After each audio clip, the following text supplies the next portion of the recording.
할렐루야. 우리 인사 나누겠습니다. 반갑습니다. 참 잘 오셨습니다. 참 더운데 그럼에도 예배 자리에 오신 여러분 환영하고 축복합니다. 올해 중부 지역 6월 19일 이른 장마가 시작이 되었습니다.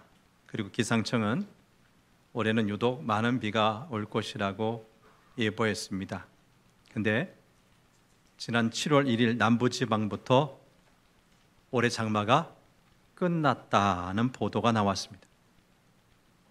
장마가 시작될 때만 비가 내렸지 정말 큰 비 없이 끝난 짧고 마른 장마가 아니었나 싶어요.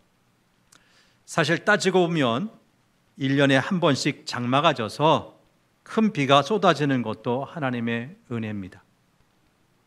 비가 안 오면 가물어서 농사를 지을 수가 없습니다.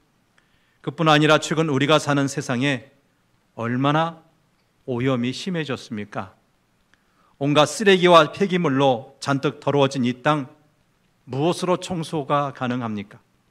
전능하신 하나님의 손길이 아니면 청소할 방법이 없어요. 하나님이 깨끗이 청소하시고 맑게 씻으시면 우린 다시 깨끗한 환경에서 사는 것입니다. 우리가 호흡하는 공기도 얼마나 많이 오염되었습니까? 근데 우리가 아침에 일어나서 활짝 창문 열고 환기를 시키는 것처럼 하나님께서 태풍으로 오염된 공기들을 쓸어내시고 맑고 깨끗한 새 공기를 주시는 겁니다. 엄청난 자연재해 앞에 두렵고 무서운 마음도 생기지만 이것이 모두 하나님께서 우리 인간을 위해서 하시는 일이라는 것을 깨닫게 되면 감사하지 않을 수가 없습니다.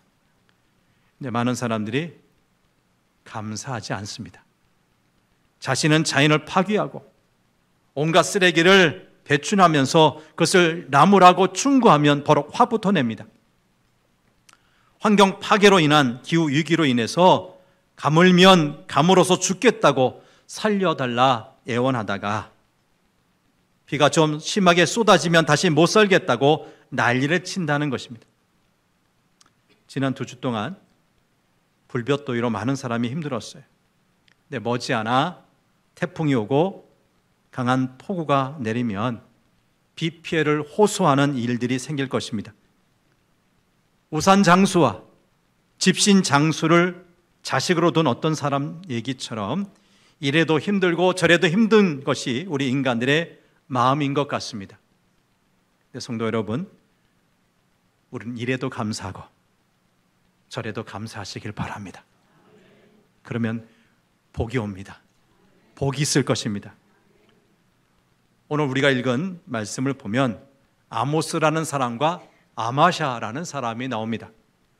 먼저 아모스는 남유다 사람으로 수도 예루살렘에서 가까운 드고아라는 곳에서 양을 치고 뽕나무를 기르던 농부였어요. 자, 이 위치가 어딘지 한번 지도 보고 확인하겠습니다. 이스라엘, 전체 이스라엘 지도인데요. 아래쪽을 보면 유다가 있고요. 살짝 왼쪽 위쪽으로 블레셋이라는 이방 나라, 지금 가자 지구입니다. 그 지구 블레셋이 나와요. 그러니까 유다 쭉 올라가면 드고아가 있고 베들레헴이 있고 예루살렘이 있어요. 보이시죠?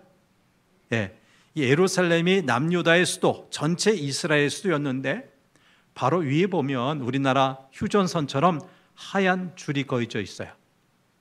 북이스라엘과 남유다를 가르는 경계입니다. 그리고 바로 위에 북이스라엘 대표하는 베델이라는 곳이 있어요. 보이십니까? 예. 그리고 오른쪽을 보면 모압, 암몬, 에돔 여러 이방 나라들이 쭉 나오고 있어요. 자, 아모스가 어디 사람이라고요? 이것저것 말씀드리니까 다 잊으셨어. 예루살렘 그 아래에 있는 드고아에서 양을 기르고 뽕나무를 치던 목자였어요. 그 농부였어요. 근데 어느 날 갑자기 하나님이 부르심을 받고서 예언자로 활동을 시작하는 거예요. 그가 정식으로 무슨 신학교를 졸업했다거나 제사장 신분이었던 것이 아니라 아주 평범한 시골 농사꾼이었는데 어느 날 갑자기 하나님의 부르심을 받고 예언자로 활동을 시작한 겁니다. 근데 그가 태어나고 자란 그의 조국 남유다에서 예언자 활동을 하라고 하셨으면 얼마나 좋았겠어요. 하지만 하나님은 이 아모스를 저 북이스라엘로 보내셔서 북이스라엘의 잘못된 정치, 잘못된 신앙을 책망하고 곧 있을 하나님의 심판을 전하라고 하신 겁니다. 아모스가 활동하던 시기는 남유다의 우시야 왕 때였어요. 기원전 790년에서 기원전 740년 정도가 됩니다. 그때 북이스라엘은 여로보암 2세라는 사람이 왕이었어요. 남유다나 북이스라엘이나 국력이 최고로 좋았을 때라고 보면 됩니다. 좀 전에 보았던 주변의 블레셋, 암몬, 모압, 에돔 족속들이 다 이 북이스라엘과 남유다에 의해서 꼼짝도 못할 때예요. 세계 역사에서 강국이라고 일컫는 아수르나 시리아 그리고 애국과 바벨론은 국력이 쇠하거나 아직 국력이 일어나기 전이었던 때입니다. 그러니까 어느 때보다 이 두 나라가 정치적으로 안정이 되고 경제적으로 부강해졌을 때입니다. 그런데 문제가 생겼어요. 여러분, 여러분의 가정에서 힘들고 어렵다면 오히려 감사하시기를 바랍니다. 아멘 소리가 안 나. 척을. 날마다 울면서 기도하지 않으면 하루도 못 살 것 같을 때 그때가 가장 좋을 때라는 것 믿으시라는 것입니다. 왜입니까? 하나님만 찾고 하나님만 의지하기 때문에 다른 것이 보일 틈이 없어요. 그것이 복입니다. 근데 모든 것이 형통하여 잘 먹고 잘 살게 되면 그때부터 문제가 생기기 시작이 돼요. 서서히 하나님을 떠납니다. 다른 것들이 눈에 보이기 시작합니다. 하나님은 사랑하던 마음이 점점 식어지는 거예요. 그리고 세상의 눈에 들어오기 시작합니다. 네, 여러분, 우리가 정말 어렵고 죽을 고비 가운데 있을 때는 전능하신 하나님께서 지켜주시는 은혜가 있습니다. 너무나 불쌍하고 겸손해지기 때문에 그러니까 하나님께서 은혜를 베풀어 주시는 것입니다. 그런데 먹고 살만하고 하나님을 의지하지 않고 자기 재물을 의지하고 자기 능력 의지하고 하나님이 아닌 다른 신을 따라가기 시작하면 문제가 되는 거예요. 하나님의 징계가 따르게 되는데 긍휼이 없고 용서가 없어요. 반드시 징계하시고 반드시 심판하십니다. 아모스 선지자가 지금 그것을 선포하고 있어요. 그것도 자기가 태어나가 자랐던 자기 동네, 자기 나라가 아닌 북이스라엘의 베델이라는 곳에 가서 말입니다. 북이스라엘에 있는 베델은 남유다로 따지면 예루살렘과 같은 곳이었어요. 여러분 찬송가 338장 아시죠? 잘 아시죠? 내 주를 가까이 하게 함은 모든 사람 다 아는 찬송이에요. 근데 2절 말씀 보세요. 야곱이 돌베개에 베고 잠을 잤던 것. 4절에서 야곱이 잠에서 깨어나 일어난 후에 자기가 베고 잤던 그 돌베개를 가져다가 돌단을 쌓고 하나님께 제단을 쌓았던 곳이 바로 어디예요? 베델이에요. 창세기 28장을 보면 야곱이 자신의 쌍둥이 형 에서를 피해서 바단 아람에 있는 외삼촌 라반의 집으로 도망을 가는 이야기가 나와요. 아버지와 형을 속이고 장자권의 축복을 받은 야곱이 도망을 가는데 그만 해가 지니까 광야 같은 허허벌판에서 돌을 베고 잠을 청하게 되었어요. 그럼에도 얼마나 피곤한지 잠에 들고 꿈을 꿉니다. 꿈에 사닥다리가 저 하늘 위에까지 닿았고 천사들이 그 사닥다리 위아래를 오르락내리락 하는데 저 꼭대기를 보니까 여호와 하나님께서 그 위에 계시는 거예요.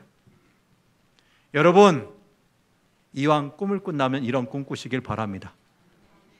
일장춘몽, 개꿈 꾸지 마시고 하나님 꿈 꾸시길 바랍니다. 얼마나 놀랍고 얼마나 은혜가 됩니까? 그래서 야곱이 잠에서 깨어서 뭐라고 합니까? 창세기 28장 16, 17절 말씀 보십시다. 시작.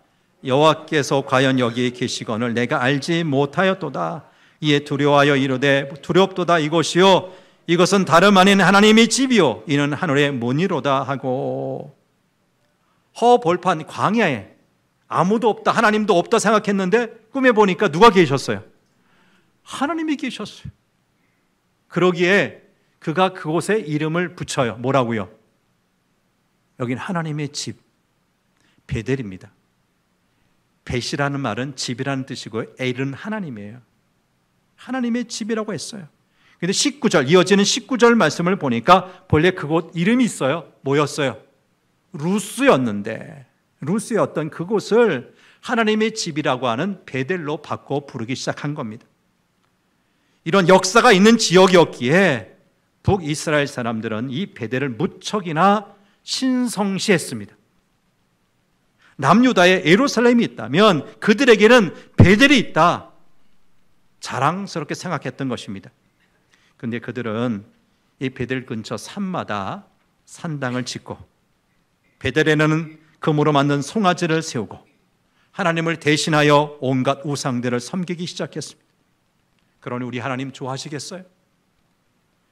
그들은 원하는 것만큼 풍요로워져서 꼴보기 싫은 남유다 사람들을 우습게 보일 정도 잘 살게 되었지만 문제는 하나님을 떠나고 만 거예요. 당시 북이스라엘 사람들은 잘 먹고 잘 살게 되었으니 재물도 가장 좋은 곳으로 드렸을 겁니다. 그런데 그것은 복이 아니라 화였습니다. 잘 살면 잘 살수록, 형통하면 형통할수록 점점 더 하나님과 거리가 멀어져 갔던 것입니다.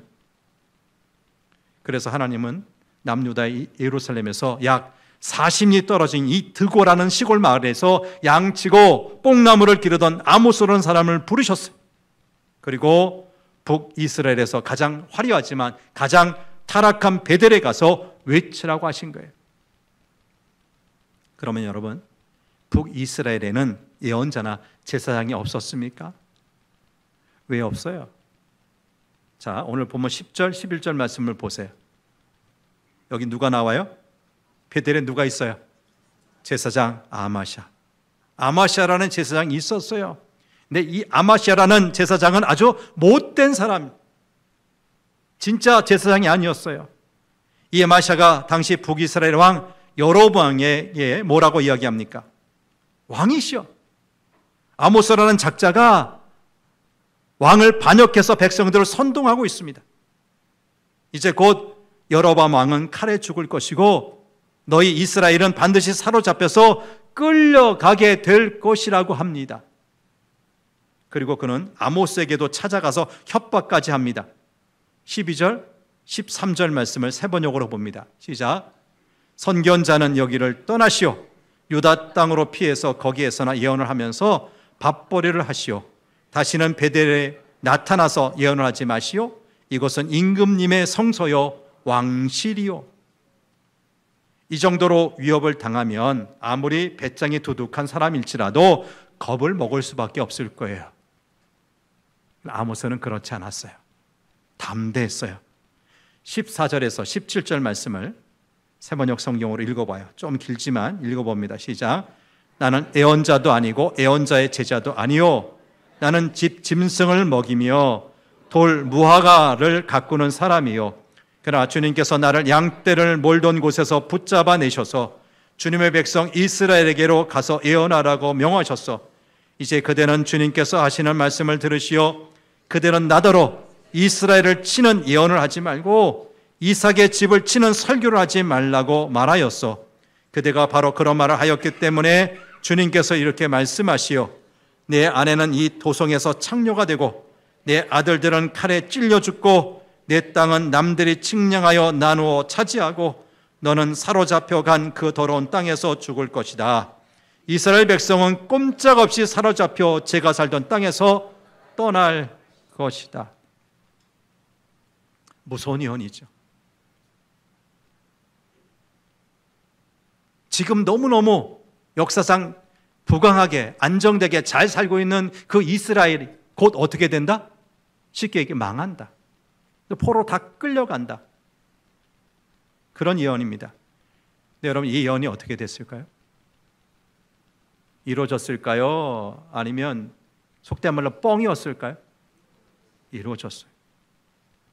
아모스가 이렇게 예언한 다음 20-30년 후 이 북이스라엘은 아수르 제국에게 멸망당해서 사마리아에 살던 사람들 아수르로 끌려가고 수많은 사람들이 전쟁에 죽고 남은 사람은 아수르 사람들과 결혼해야 살 수가 있었어요. 그것이 기원전 721년에서 722년 사이의 일입니다.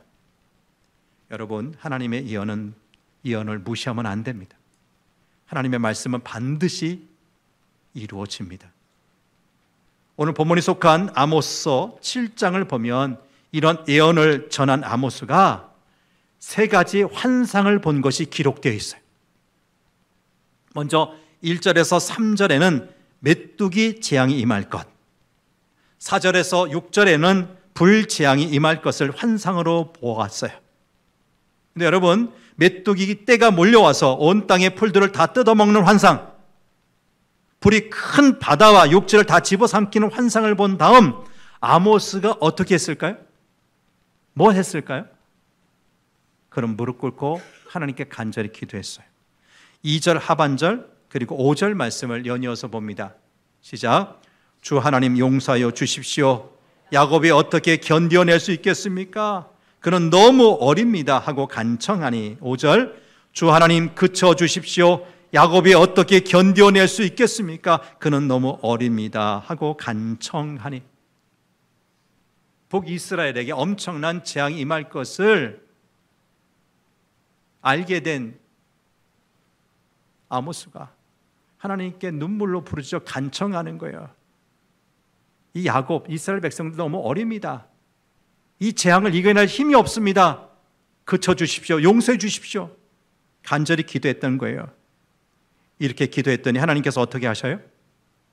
3절과 6절 말씀 거의 토시 하나 틀리지 않고 거의 비슷해요. 읽어봅니다. 주님께서 이에 대하여 뜻을 돌이키셨다. 그리고 주님께서 말씀하셨다. 이것이 이루어지지 않게 하겠다. 처음 계획했던 메뚜기 재앙, 불의 재앙 내리지 않고 그치겠다. 용서하시겠다는 것입니다. 그리고 이어지는 오늘 본문 7절에서 9절 말씀 보면 세 번째 다림줄의 환상이 나옵니다. 여러분, 다림줄이 뭔지 아세요? 보세요. 이게 다림줄이에요. 다림줄에 추는 뾰족하고 무거운 쇠로 만들어져 있기에 집 짓는 목수들이 정확하게 수직을 맞추기 위해서 쓰는 것이 이 다림줄이에요. 목수가 이것을 늘어뜨려 놓고서 여기에서 조금이라도 벗어나게 되면 어떻게 돼요? 기둥을 세우다가 벽을 세우다가 계속 쌓습니까? 잘 모르세요? 다림줄에서 이 수직에서 벗어나서 계속 짓다 보면 어떻게 될까요? 낮을 때는 견딜 거예요. 무게를 견딜 거예요. 근데 계속 삐뚤어지게 계속 쌓다 보면 어떻게 되죠? 담을 쌓을 수도 없어요. 쌓다 할지라도 조금 있다가 작은 충격에도 무너지고 말 거예요. 그러니까 이 다림줄은 기준을 의미하는 겁니다. 아모스가 이스라엘 백성들에게 하나님의 다림줄에 대해서 말한 내용이 그것입니다. 그것은 하나님의 다림줄에 따라 살지 않고 자신들이 만든 기준에 따라 살아갔습니다. 그 결과 그들은 하나님의 심판을 받을 수밖에 없는 상황에 부딪히게 된 것입니다.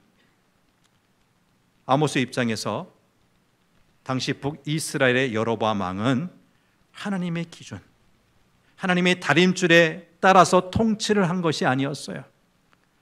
그는 자신의 뛰어난 정적 수완과 능력으로 성공을 이루었어요.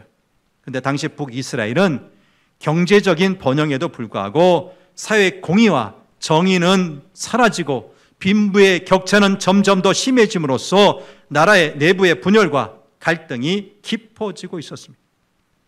하나님을 섬기는 마음은 온데간데 없이 사라지고 오직 여로보암의 우상 숭배와 정치적인 권모 술수만이 판치는 세상이 되어버리고 없었던 거예요. 그러니까 아모스 선지자의 눈에는 이런 상황이 견딜 수가 없었던 거지요. 비록 외부적으로 화려한 성공을 자랑하고 많은 사람들이 그 성공에 도취되어 있었지만 아모스만큼은 그럴 수가 없었어요. 왜냐하면 여로보암의 성공은 하나님의 다림줄, 다시 말하면 하나님의 기준을 바탕으로 한 성공이 아니었기 때문이었어요. 오늘 우리의 신앙생활과 교회 생활은 도대체 어디에 기준을 두고 있습니까? 우리 인간의 기분입니까? 우리의 느낌입니까? 아니면 우리의 익숙한 신앙적인 습관입니까? 그런 것이 기준이 되어서는 안 되죠. 오직 우리의 기준은 우리 하나님의 다림줄에 달려 있어야 합니다. 하나님이 우리 가운데 들여오신 다림줄을 따라서 신앙생활과 교회 생활을 해야 한다는 것입니다. 이 하나님의 다림줄은 결국 하나님의 말씀을 의미합니다. 우리는 말씀의 다림줄을 통해 판단을 받게 된다는 것입니다. 이 시간 마지막으로 이 말씀의 교육의 다림줄에 대해서 말씀을 드리고자 합니다. 하나님은 저와 여러분 우리 인간을 하나님의 형상에 의해서 만드셨습니다. 그것은 지정의를 지닌 인격적 존재로 창조하셨음을 의미하는 거죠. 따라서 우리 인간은 교육을 통해서 우리 하나님의 뜻을 깨닫고 그 하나님의 뜻을 이 땅에 실현해야만 합니다. 그래서 원래 학교 교육은 하나님의 말씀을 가르치는 것에서 시작이 되었어요. 중세 초기에 프랑크 왕국의 샤를 대제는 유럽 각지의 신학원을 설립하고 학문 육성에 전력을 했어요. 여러분, 우리가 학교라고 하는 말의 영어 단어가 뭐예요? 학교가 뭐예요? 스쿨은 아시죠? 스쿨은 아시죠? 근데 이 스쿨이라는 말은 스콜라라고 하는 라틴어로부터 시작이 되었어요. 기원 후 4세기부터 서유럽의 기독교의 모든 수도원과 성당에서 마련된 부속 학교가 바로 이 스콜라예요. 수도원의 학교, 성당의 학교가 뭘 가르쳤을까요? 말씀을 가르친 거예요. 하지만 오늘날의 학교 교육은 세상의 지식만을 전달하는 교육으로 바뀌었어요. 오늘 교육의 현실은 어떻습니까? 말로는 혹 인간의 이념을 가르치고 인성교육을 외치고 있지만 현실은 그렇지 않잖아요. 요즘 교육은 사람을 키우는 양육이 아니라 사육이 아닌가 싶어요. 여러분, 사육과 양육의 차이가 무엇인지 아시죠? 짐승은 양육하는 것이 아니라 사육한답니다. 그것은 상대방의 인격이나 상황을 고려치 않는 거예요. 오직 인간의 이기심을 위해서 마음대로 조작하고 키우는 것이 사육입니다. 소위 우리 주변에서 벌어지는 맞춤 교육이 바로 이 사육에 가깝지 않나 싶어요. 맞춤 교육이라는 말보다 맞춤 사육이라는 표현이 더 어울려 보입니다. 다는 아닐지라도 상당수의 부모들이 자신의 자녀 저학년 때 아이를 테스트해서 대학의 목표를 세웁니다. 우리 아이 의대를 보낼까? 법대를 보낼까? 이공계를 보낼까? 초등학교 저학년 1, 2학년 때 테스트해서 목표를 정하는 거예요. 그러면 아이는 엄마가 정해진 프로그램에 의해서 초등학교, 중학교, 고등학교 거의 10년 동안은 끌려다닙니다. 어린 아이의 인격이나 태도는 별로 중요하지 않습니다. 아이의 창의성이나 개성도 고려하지 않습니다. 부모가 만들어 놓은 계획에 기계적으로 움직일 뿐입니다. 여전히 어린데 친구들과 어울려 놀 시간도 없어요. 근데 이렇게 최고를 만들려고 치열한 경쟁심을 유발하는 교육, 입시 위주의 교육의 결과가 무엇입니까? 어때요? 우리 아이들 행복합니까? 건강하게 잘 자랍니까? 남을 배려할 줄 모르는 이기적인 모습, 역경 앞에 너무 쉽게 자신을 포기하는 무기력한 모습, 책임감은 별로 없고 의존적인 성인 아이의 모습이 아닌가요? 부모님과 선생님의 은혜에 감사할 줄도 모르잖아요. 이것이 오늘 우리가 직면한 교육의 현주소가 아닙니까? 신앙교육은 어떻습니까? 입시 위주의 치열한 경쟁 구조 속에 있다 보니 교회 학교 역시 심각한 위기 상황에 빠졌습니다. 우리 교회 안에 내용, 콘텐츠 부족이라는 면도 없잖아 있지만 현실 자체가 아이들의 주일날 편안하게 예배드릴 수 있는 상황이 아닙니다. 주일이 되면 편히 쉬고 놀고 또 교회에 오는 것이 아니라 학원에 가서 밀린 공부를 해야 합니다. 각종 인증 시험을 봐야 합니다. 내신 성적이나 수능 성적만으로도 안심이 안 되니까 부모의 강요에 따라 여러 가지 자격 시험을 보는 거예요. 그러다 보니까 우리 교우들의 자녀들마저 주인을 지키는 것이 쉽지 않아요. 여러분, 여기에 우리 하나님의 기준, 하나님의 다림줄을 갖다가 대면 어떻게 될 것 같습니까? 공산주의 창시자인 칼 막스라는 사람을 보십시오. 그는 일찍 신학을 공부했던 사람인데 마침내 공산주의를 만들고 유물론을 주장했어요. 하나님을 부인하고 물질이 우주의 중심이라고 주장했어요. 무려 600만 명 넘는 유태인을 학살했던 히틀러를 보십시오. 히틀러는 어린 시절 자신의 어머니가 유태인 우유 배달부와 부적절한 관계를 맺는 것을 보았어요.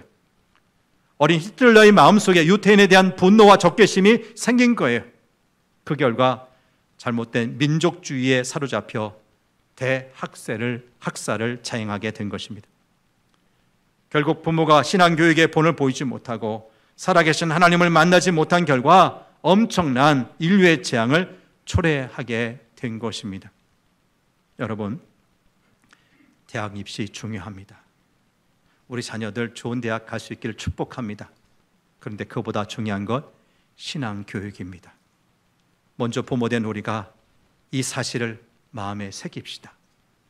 그리고 우리 자녀에게 주의를 성수하는 믿음을 심어 줍시다. 아무리 시험이 중요해도 주의를 거룩하게 지키는 것이 더 중요하다는 것을 깨우쳐 주어야 한다는 것입니다. 여러분, 지금이 중요합니다. 어렵고 힘들 때 하나님이 너를 지켜주시고 보호해 주신다는 것을 깨닫는 것 필요합니다. 그래서 사회에 진출했을 때 어떤 어려움이 와도 세상과 타협하지 않고 하나님 앞에 바로 설 수 있는 믿음을 키워주는 것입니다. 그러기 위해서 먼저 부모로서 신앙생활에 본을 보여주어야 합니다. 무슨 일이 있어도 주일은 하나님 앞에 예배드리는 모습 보여주어야 합니다. 어렵고 힘들 때 무릎 꿇고 기도하는 모습 보여주시기를 축복합니다. 지금 미국에 사는 유대인들 650만 명 남짓, 미국 전체 인구의 2% 겨우 넘는답니다. 미국에 사는 아시안계 출신, 우리처럼 아시안계는 약 950만 명 남짓, 히스패닉, 중남미 출신은 약 1,700만, 흑인은 3천만 명 정도 된답니다. 이들에 비하면 유대인의 수는 너무 적죠. 너무 적죠. 그러나 미국의 정치, 경제, 교육, 문화, 금융을 거의 장악하고 있어요. 노벨상 수상자의 30% 남짓이 유대인이고 전 세계 학생들이 동경하는 미국 아이비리그 대학교의 총장 그리고 교수진의 40% 정도가 유대인 출신입니다. 이유가 무엇일까요? 바로 유대인의 가정교육에 있어요. 소위 쉐마라고 부르는 신명기 6장 4절에서 9절 말씀을 철저히 교육한 결과입니다. 그들은 우리들이 사도신경을 외우듯 쉐마를 외웁니다. 나라를 잃고 흩어져 살던 유대인들, 2000년 가까이 나라 없이 방황하던 디어스포라들이 철저한 신앙교육을 하면서 시오니즘을 이루었고 오늘의 이스라엘을 재건했습니다. 철저한 말씀에 근거한 신앙교육이 이제는 미국을 이끌고 세계를 주도하는 민족이 되게 한 것입니다. 여러분, 오늘 교육의 다림줄은 바로 우리 부모입니다. 부모가 먼저 자녀들에게 신앙의 본을 보여주어야 합니다. 부모가 앞장서서 예배의 본을 보여주어야 합니다. 말씀을 가까이 하고 기도하는 본을 보여주어야 합니다. 그러나 나를 본받으라고 말할 수가 있어야 합니다. 교회 학교 교육의 다림줄은 우리 교사입니다. 우리가 직면하고 있는 다음 세대들 너무 까다롭고 다루기가 힘이 들지요. 그렇기 때문에 더욱더 헌신된 교사가 필요합니다. 전에는 교회 학교 교육이 학교나 세상 교육보다 앞섰습니다. 재미가 있었습니다. 근데 지금은 그렇지 않습니다. 세상의 문화는 저만큼 앞서가는데 우리 교회 학교의 내용이나 교회 교육의 내용이나 환경은 세상을 쫓아갈 수 없는 상황이 되고 말았습니다. 그러므로 우리에게 필요한 것은 헌신된 교사입니다. 한 생명을 가슴에 끌어안고 눈물로 기도하는 교사가 필요합니다. 특별히 젊은 교사가 필요합니다. 다음 세대를 이해할 수 있는 교사가 필요합니다. 우리 성도교회의 미래, 누가 뭐래도 교회 학교에 달려있지 않습니까? 이 나라의 미래도 역시 청소년들이 무엇을 꿈꾸고 무엇을 향해 달려가느냐에 달려있지 않습니까? 분명 우리가 처한 현실은 녹록지 않습니다. 그렇다고 우리는 한숨 쉬고 있을 수만 없잖아요. 이제 무너지는 학교 교육, 가정 교육을 대체할 수 있는 곳 교회뿐입니다. 그리고 그것의 핵심은 하나님을 아는 지식을 회복하는 신앙 교육입니다. 그러기 위해서는 먼저 믿음의 부모가 바로 서야 할 줄 믿습니다. 세상적인 가치관을 가지고 자녀를 사육하는 한 우리의 미래는 없습니다. 그건 하나님의 말씀 앞에 자신을 책임질 줄 아는 자녀로 키운다면 우리에게 여전히 희망이 있는 줄 믿습니다. 자녀들을 바라보며 눈물로 기도하는 우리 부모가 됩시다. 그동안 우리가 세상적인 가치관을 가지고 우리 자녀들 사육했다면 이 시간 하나님 중심의 가치관으로 새롭게 결단할 수 있게 되기를 바랍니다. 우리의 자녀 교육에 하나님의 다림질을 대봅시다. 만약 삐뚤어진 부분이 있다면 바로 잡아야 합니다. 우리 부모가 다음 세대의 다림질이 되기를 축복합니다. 우리 교사들이 다음 세대의 다림질이 되기를 축복합니다. 우리 모두 다음 세대의 올바른 다림질이 되어서 주의 말씀으로 자녀를 양육하는 축복의 통로들이 되기를 간절히 바랍니다. 하나님 아버지,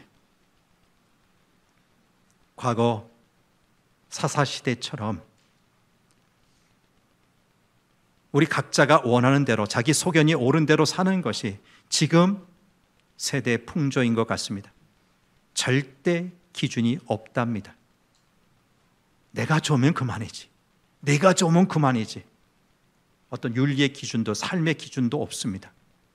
근데 오늘 우리는 하나님의 다림줄을 받습니다. 우리를 판단하시고 우리를 재시는 다림줄, 기준이 있다는 것입니다. 근데 우리는 우리 욕심대로 살다 보니까 이 다림줄에서, 이 기준에서 멀리 떨어져 버린 것은 아닙니까? 그럼에도 아무런 문제 없다고, 잘 살고 있다고 그냥 아무렇지도 않게 사는 것은 아닌지. 하나님께서 분명히 아모스 선지자를 통해서 말씀하십니다. 이 다림줄에서 벗어난 북이스라엘, 왕도 죽을 것이고 백성들은 다 아수르의 포로로 끌려갈 것이다. 나라는 곧 망하게 될 것이다. 하나님, 지금은 우리가 이렇게 잘 사는 것처럼 보인다 할지라도 하나님의 기준에서 멀리 떨어져 버린다면 우린 결코 안전할 수가 없습니다. 결국 하나님의 심판을 받을 수밖에 없다는 무서운 현실을 깨달아 알게 하여 주옵소서. 그래서 말씀의 기준 따라, 하나님의 다림줄을 따라 우리가 다시 바르게 믿음 생활을 하게 하시고 우리 자녀들도 그렇게 양육할 수 있도록 도와주옵소서. 우리 구주 예수님 이름으로 기도합니다. 아멘.